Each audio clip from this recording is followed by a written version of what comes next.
y'all. It's me, that black guy with a drone. And this is your $30 movie review that answers only one question and one question only. Is the movie worth the price of a ticket, popcorn, soda, and a hot dog? Today's movie, all the money in the world. Well, I can tell you this. All the money in the world could not answer the one question that kept going through my mind as I sat there and watched this 2 hour plus movie. I mean, and even 2 days later, I still haven't been able to answer that one question that just bothered me throughout the entire movie, which really took away from the experience. And that was why? Why should I care? I mean, they kept telling us in the movie that this was the richest man who ever lived. Okay, so what does he have in common with me? Why did Hollywood think I needed to see a movie about the richest man ever in the history of the world about his grandson being kidnapped?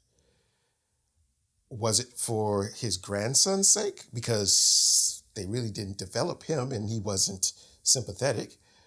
Was it for his son's sake, who was a drug addict? Or was it for the mother's sake, who was on some kind of crusade throughout the movie, it seemed, to show everyone that she wasn't after John Paul Getty's money? I mean, anyway, thousands of whys and no answers of why I should care about this movie. It wasn't like this was some historical event that happened and changed American culture. Kind of like, say, for instance, like the Charles Lindbergh baby kidnapping. I mean, this was a guy whose grandson was kidnapped by the mob or some hoodlums. And yeah. So that really took away from the movie for me. I mean, this is something I could have watched on TV, did not need to go to a movie theater to see this. And I think the problem with this movie is the fact that it was too much information that was condensed down into 2 hours. So now I went in there, I knew a little bit about this kidnapping. So I understood that this kidnapping took place over, a couple of weeks. I mean, probably a little bit more than a month or so. It wasn't like, they asked for the money and then they got the money in a couple of days. This was something that drug on.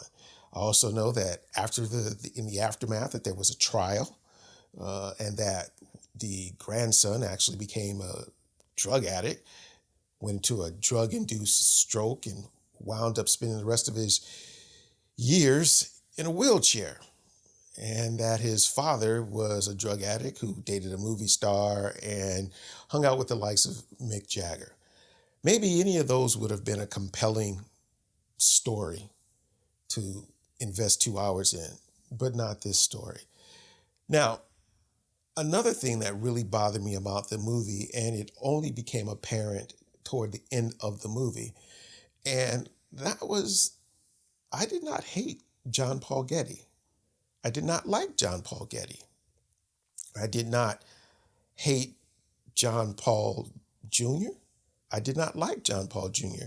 I did not like John Paul Getty III, who was kidnapped, and I didn't hate him. And the same with the mother. I didn't hate her and I didn't like her. And even Mark Wahlberg's character, Chase, I didn't hate or like Chase. I was indifferent.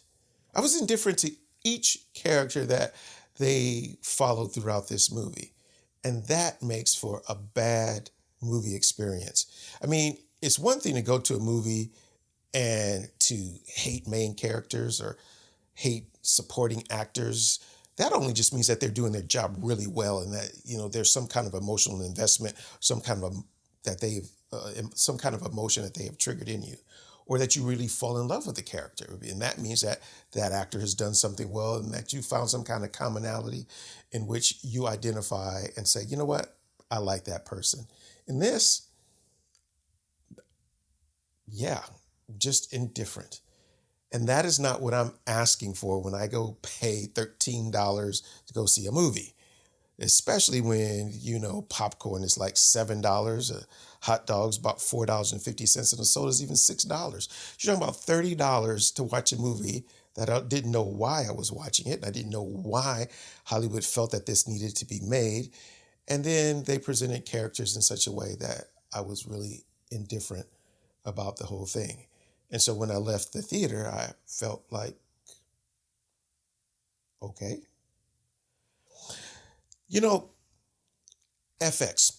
FX is doing a series called Trust. It was actually called an anthology series in which they're going to be taking on this kidnapping, but they're going to be dealing with it over 10 episodes. Now, I don't know if it's going to be 1 hour an episode or 2 hours an episode, but either way, 10 to 20 hours of dealing with the subject matter of all the players and being able to delve into the mystique behind these people and be able to show us a little bit more than what they could show us in 2 hours. That might be something worth investing in, but not this movie that this tragedy, if you want to call it that, this incident that happened over a couple of months that they then tried to boil down, summarize it, make a movie out of it, and give it to us in 2 hours. It just didn't work for me.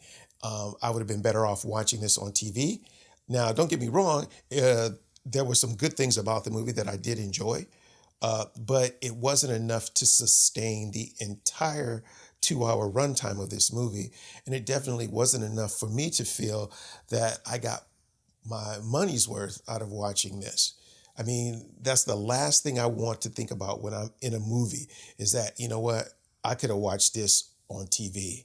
I could have watched this with commercial breaks, got up to go get something out of my kitchen, come back down, be interrupted by the dogs, and feel like I would not have missed any part of the story, and it would not have detracted from it at any point. So that's my take.